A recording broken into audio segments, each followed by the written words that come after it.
नमस्कार, स्वागत है खास कार्यक्रम बयानवीर में, जहां आपको दिखाएंगे वो नेताओं के बयान जिनसे सियासी गलियारों में मचता है तहलका, आता है भूचाल। सबसे पहले बयानवीर में बात करेंगे कांग्रेस प्रवक्ता पवन खेड़ा की, जिन्होंने कहा जब देश पर युद्ध के बादल मंडरा रहे थे तब बिहार के युवाओं पर सरकार के आदेश पर पुलिस के द्वारा लाठियां बरसाई जा रही थी। ये पहली बार नहीं जब बिहार के युवाओं के साथ ऐसा हो रहा था। इस लाठीचार्ज का कारण बस ये था कि वे अपना हक मांग रहे थे। सुनिए क्या कुछ कहा।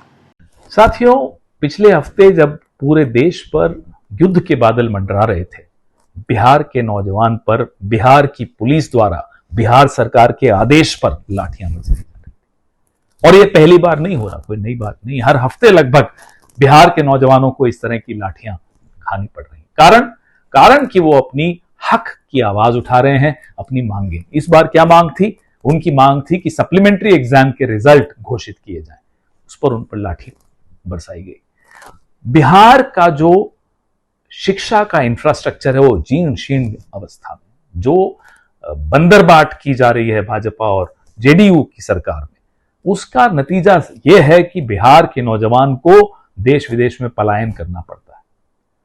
और इस पूरे कई ऐसे मुद्दे हैं, नौजवानों से जुड़े हुए मुद्दे हैं। तो शिक्षा न्याय संवाद कल 15 मई को राहुल जी, हमारे नेता प्रतिपक्ष हैं, और अनेक नेता कांग्रेस के पूरे बिहार में जाकर यह संवाद स्थापित करेंगे नौजवानों के साथ। आप सोचिए, 3 साल की डिग्री, जायज बात है कि 3 साल में खत्म होनी चाहिए और डिग्री मिलनी चाहिए। आप नीतीश बाबू की सरकार 5 साल में कितनी बार पलटियां मारती हो, छोड़ दीजिए, लेकिन नौजवानों की 3 साल की डिग्री 3 साल में मिलनी चाहिए, यह मांग कहां गलत है? इस पर क्यों लाठियां बरसाई? कभी बीपीएससी के छात्रों पर लाठियां बरसाई जा रही हैं। तो ये खत्म होना आवश्यक है, ये बंद होना निहायत जरूरी है। नौजवान तो रीढ़ की हड्डी है किसी भी देश या किसी भी समाज की। उनको आप इस तरह से प्रताड़ित करेंगे, शोषित करेंगे, तो कैसे समाज सही चल पाएगा? कैसे कोई भी प्रदेश तरक्की कर पाएगा? तेलंगाना की तर्ज पर 50% की जो सीमा है आरक्षण पर, वो खत्म करना हमारी ये मांग है। कहां गलत है भाई? आपके पास संख्या है, आपके पास एक्सरे रिपोर्ट है, अब इलाज की दिशा में भी तो कदम उठाइए जैसे तेलंगाना ने उठाया है। हम बार बार कहते हैं कि संविधान का अनुच्छेद 15(5) यानी कि निजी शिक्षण संस्थाओं में भी आरक्षण की व्यवस्था लागू हो, ये तो संविधान में लिखा है। तो क्या गलत है? ये जो शिक्षा न्याय संवाद है, ये एक मील का पत्थर है बिहार की, न केवल राजनीति में, बिहार के भविष्य का रास्ता इस संवाद से निकलेगा। जय बिहार, जय हिंद।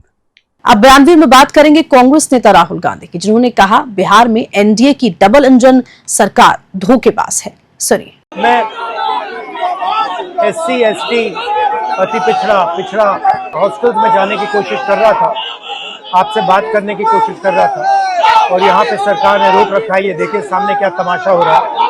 गेट खोलिए, मेरे राहुल जी को बाहर निकलने दीजिए। वहां नहीं जा रहे, और कहीं जा रहे हैं।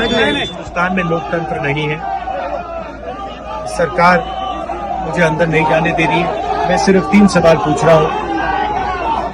हम चाहते हैं कि शिक्षा में सरकार पैसा डाले, 50% की जो दीवार है रिजर्वेशन वाली, उसे तोड़ा जाए। जो प्राइवेट एजुकेशन इंस्टीट्यूशंस में रिजर्वेशन हो, ये चीजें हम चाहते हैं। मगर आपसे बात करने नहीं दे रहे, तमाशा बना रखा है। शांति से हम जा रहे थे।